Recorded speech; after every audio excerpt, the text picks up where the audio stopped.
You're listening to B2B Tech Talk with Ingram Micro, the place to learn about new technology and technological advances before they become mainstream. This podcast is sponsored by Ingram Micro's Imagine Next. It's not about the destination. It's about going someplace you never thought possible. Go to imaginenext.ingrammicro.com to find out more. Let's get into it. Welcome to B2B Tech Talk with Ingram Micro. I'm your host, Carrie Roberts, and my guest today is Michelle Becka, the Senior Manager of Content and Digital Marketing at Ingram Micro. Welcome, Michelle. Thanks for being here today. Hi, Carrie. I'm excited to be here. Thanks for having me. So I know that you didn't start your career in digital marketing. Can you tell us a little bit about your path and how you got into being in this field? Yeah, I actually started my career here at Ingram Micro as a content creator, but the old-fashioned kind. I started out as an editorial assistant. I'm going to age myself, creating promotional fax newsletters called Fast Facts. I actually went on the World Wide Web for practically the first time as an associate of the company and was thrilled when I was selected to move over to the new web team as a copywriter, because they had this cool .com-like environment with beanbag chairs and web developers working crazy off hours. You know, they came in at 11 a.m. and left at 11 p.m. So I spent many years copywriting, editing, content producing, really hands-on creating digital content. And then 3 or 4 years ago, I really dug into digital marketing from a larger data analytics and digital strategy perspective. And I'm not going to lie, it was a little bit scary because there was so much to learn. There always is so much to learn. I think marketers tend to either be really excited about doing digital marketing or a little bit fearful. But what I learned is that not knowing is okay. And that's what really fuels me in this area, because nobody has all the answers. It's something that's continually in flux. It's about trial and error, testing, optimizing, seeing what works, seeing what gets a response, what makes an impact, and what makes good content. And for me, that's really exhilarating. Yeah. And, I was doing a little bit more research on you and on your LinkedIn, you really talk about that you are an advocate of great content. In your opinion, what makes something good content? Yeah, I would say good content is thoughtful. And by that, I mean, the focus isn't on what you as a business or as a marketer want to put out. It can't be like that frying pan I bought for my husband for his birthday because we needed one. And unfortunately for him, he's stuck doing most of the cooking and I couldn't think of anything else to buy him. Good content is about what your reader, your visitor, your follower, your customer needs. It's so important when creating content to look at it from the perspective of the user. From a digital standpoint, it probably boils down to two simple qualities. One, good content's engaging. Most of us are consuming content on our phone or mobile device a large proportion of the time. The inclination is to scroll and scroll and scroll until something stops you. So good content stands out and pulls you in with a unique value proposition. Good content is easy to consume. It's simple to quickly find the information you need. It's scannable, it has strong headlines, subheads, visual content. So it's really easy to know where to go and what to do next. Yeah, I agree 100%. And I think, it's something everybody should be doing, but especially now, a lot of people are trying to save money. They're not sure of where the economy is going. So why do you think a partner should invest in digital marketing, especially during this time? Yeah, that's a great question. It might seem contrary, but now's the perfect time to invest in digital marketing. For one thing, you want to maintain what's called your share of voice. So traditionally, share of voice measured your share of paid advertising in comparison to your competitors. Today, I define it as online visibility, or what we call digital presence. So the level of awareness and availability of your brand digitally compared to your competitors. I read this article in April that said 90% of businesses were reviewing budgets for marketing, which sounded a little extreme, but not surprising given the circumstances. This is a unique situation in that businesses are either overwhelmed by demand they can't meet. We still have some panic buying, or they're faced with a market that's essentially shut down.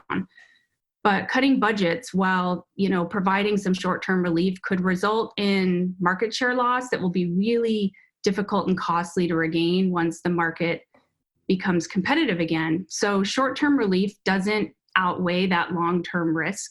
There's no sense in cutting brand building unless survival depends on it. And, the reality is some brands will cut budgets. So there's this opportunity to not only maintain your share of voice, but to do so at a lower cost. There's less competition.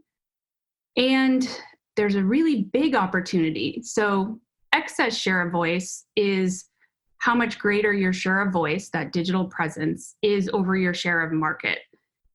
And brands that invest in that can achieve really impressive business gains. I read up to 4.5 times annual market share growth. And not to mention, you have this safer at home population whose reliance on digital media is just growing exponentially. So taking advantage of this opportunity means that when the world recovers, your brand could be first choice. And for those that are like, okay, I want to do it, I want to start, maybe they're not really doing it a lot, but they can't afford to hire someone just yet. Could you maybe give us like 3 things that a partner could do themselves to kind of start building their digital marketing a little bit more? Yeah. So number 1, I'd say focus on the long term. Take this time to build your brand, your share of voice, and your relationship with your customers in a digital format. With everything that's going on in the world, being human and authentic is really important. Using emotion and humor, showing gratitude, establishing goodwill, and really being there for the customers that depend on you. Most everyone has a personal online presence by now. It might be a Facebook account to connect with family and old friends, or if it's my kids, an Instagram account.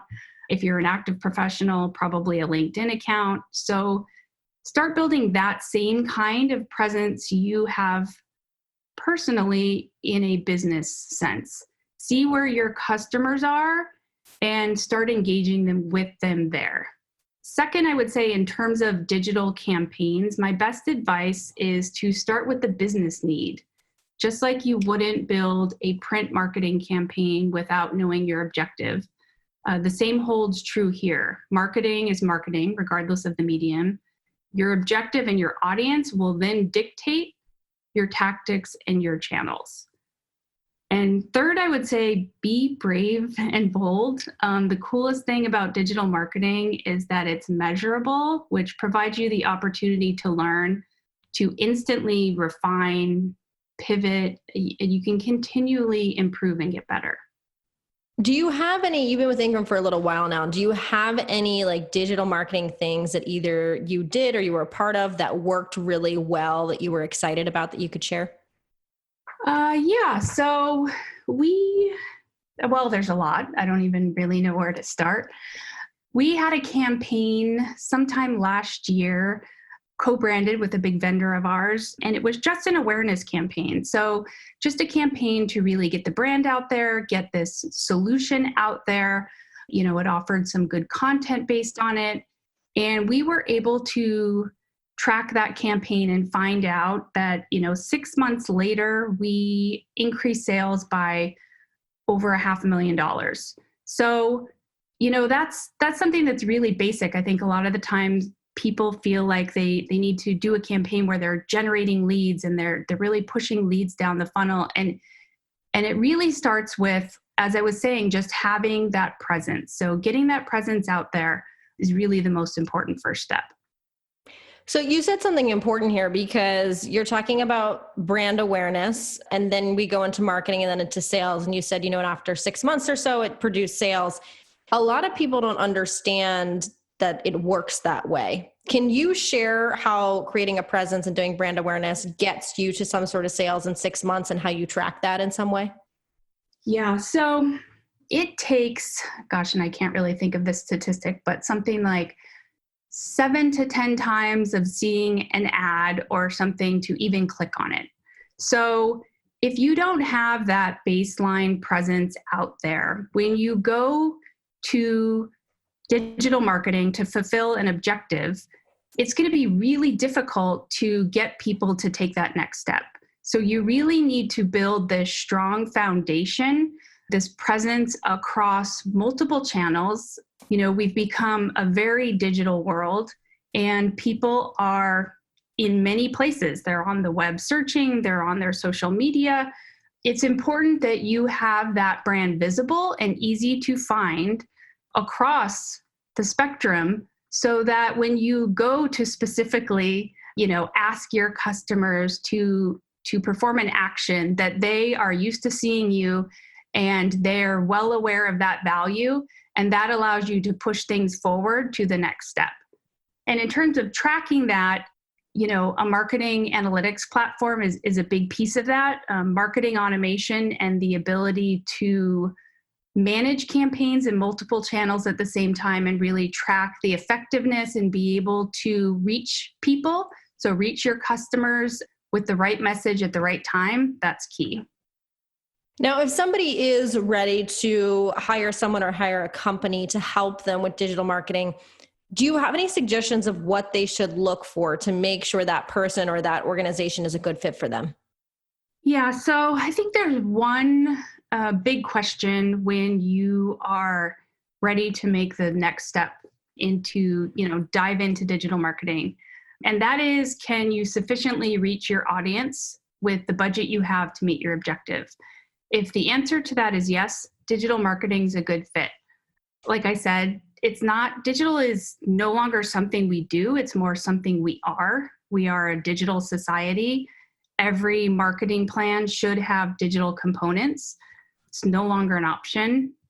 And I think when you're looking at an agency, I think that's important that they have the ability to meet your audience. That's one of, I would say, Agency Ingram Micro's big benefits in terms of working in the channel, is that we have the ability to reach our partners' customers. So I think that's a big piece. And again, that they have the technology to provide you with the metrics you need to then tie that back to sales.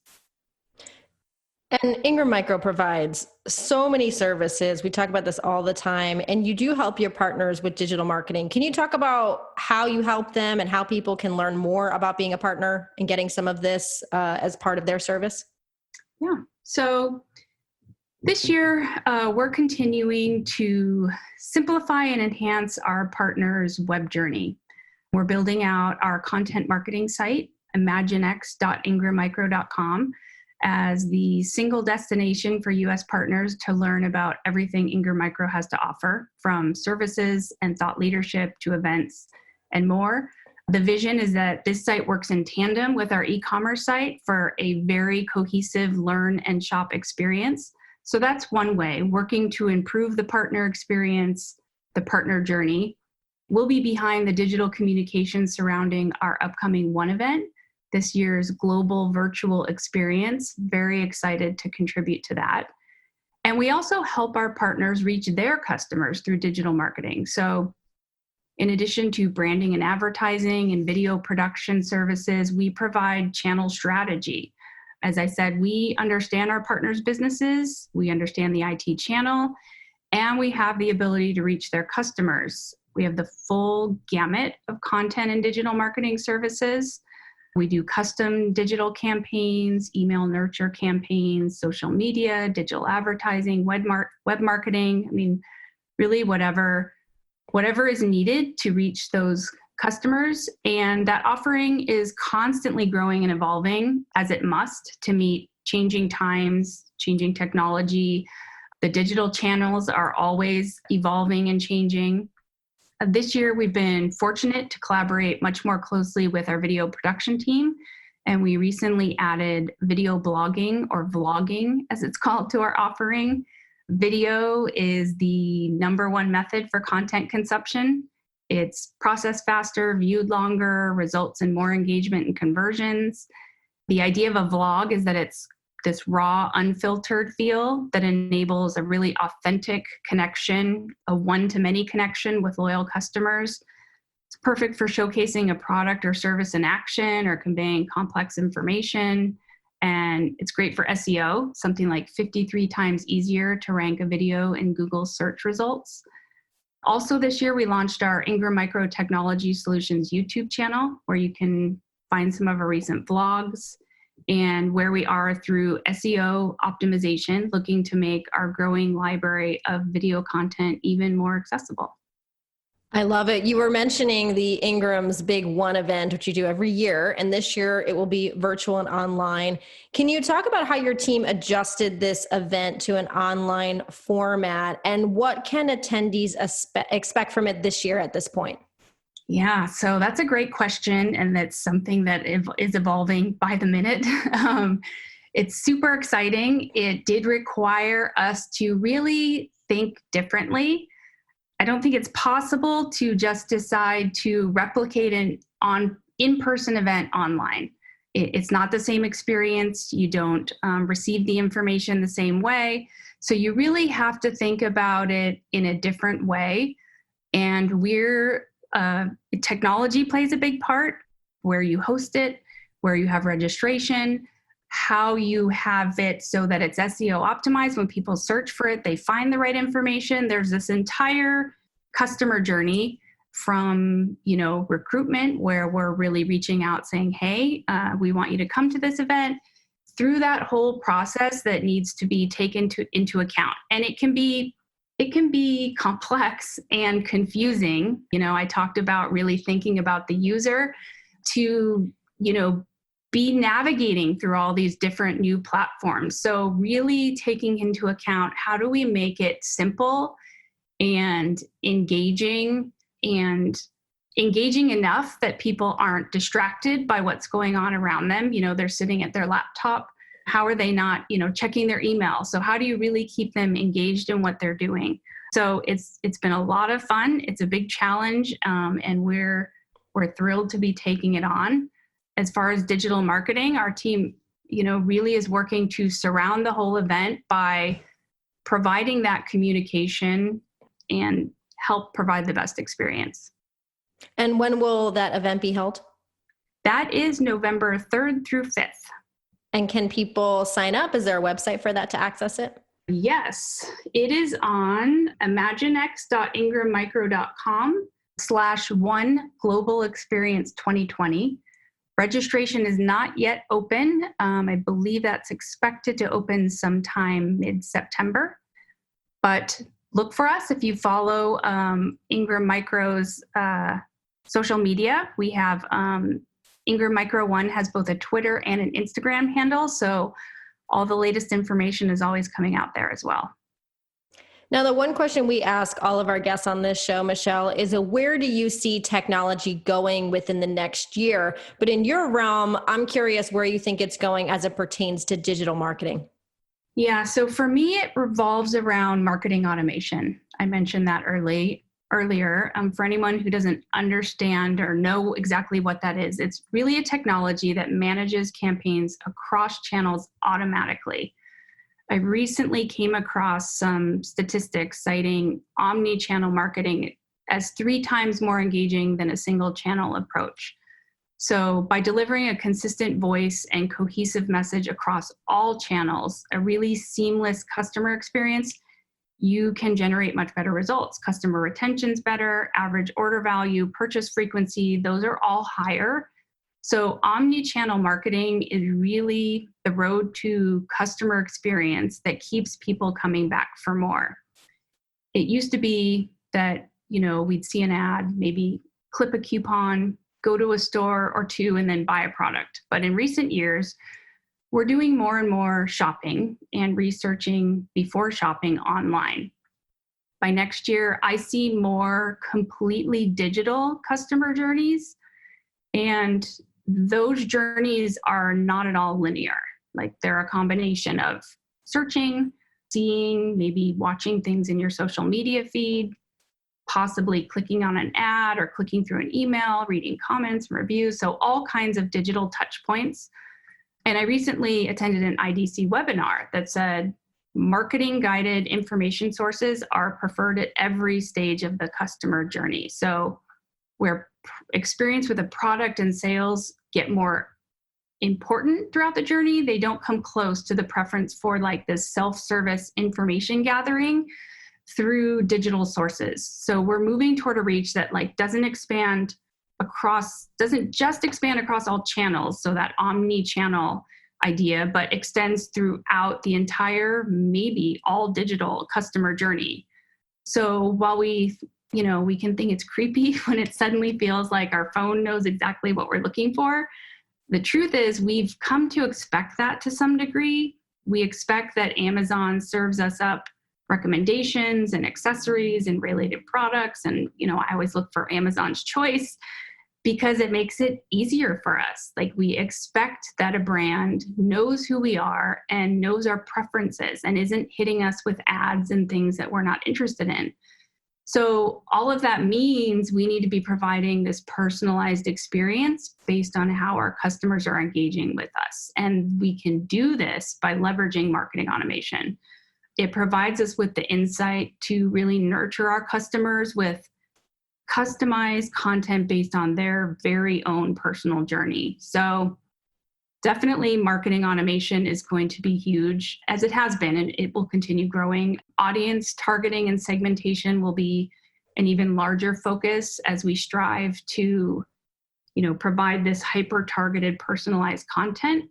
AI plays a part in this as well. And marketing automation is also going to help us align better, marketing and sales, collaborating more. I think we'll be doing less content and social media marketing and more content selling and social selling. So our data is going to help us get even better at what we do, and we'll get better at attributing our digital marketing success to sales. Now, if people want to learn more about what we talked about, or especially if they're a partner and they want to learn how you can help them with the digital marketing, where's the best place to do that? So you can visit the Agency Ingram Micro page on imaginex.ingrammicro.com. You can always reach out to me via LinkedIn or at michelle.becka@ingrammicro.com. Thank you so much, Michelle, for sharing your insight and some tips with us today. We greatly appreciate it. Thank you, Carrie. It was a pleasure. If you like this episode or have a question, join the discussion on Twitter at Ingram Tech Soul with the hashtag B2B Tech Talk. Thank you for tuning in and subscribing to B2B Tech Talk with Ingram Micro. You've been listening to B2B Tech Talk with Ingram Micro, hosted by Carrie Roberts. This episode was sponsored by Ingram Micro's Imagine Next. B2B Tech Talk is a joint production with Sweetfish Media and Ingram Micro. Ingram Micro production handled by Laura Burton and Christine Fan. To not miss an episode, subscribe today on your favorite podcast platform.